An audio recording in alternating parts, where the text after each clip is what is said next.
This is the coffee or tea stamp and die set from Hero Arts. There is this nice large cup image that you could use for coffee or tea, as well as a lot of different sentiments to choose from. I love the fact that the sentiments are in different sizes, so you can pick and choose what's going to work best for the theme that you're going for.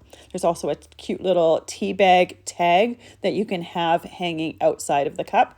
There are dies to go with each one of these stamp sets, or stamps, so that you can die cut them after stamping. And I love doing that because it creates some really unique embellishments for not only your cards, but you could also use it on scrapbook pages, mixed media, junk journals. There's a lot of different ways to use that.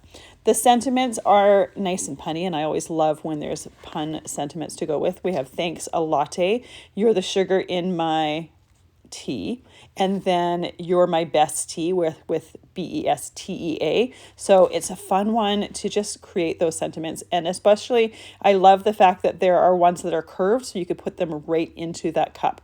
For that cup stamp and die, you could use printed paper if you wanted. I used a layering stencil set to add the color more strongly towards the bottom of the cup. I didn't want there to be any on the inside of the cup, and then just colored in the drink with a marker. Because these pieces are able to be die cut, it makes them really easy to add to the front of cards. I did this in a blue theme for the cup, and I also did it in a brown theme. And I really love how it looked with both those color schemes. Fantastic set. I know it's going to get a lot of use.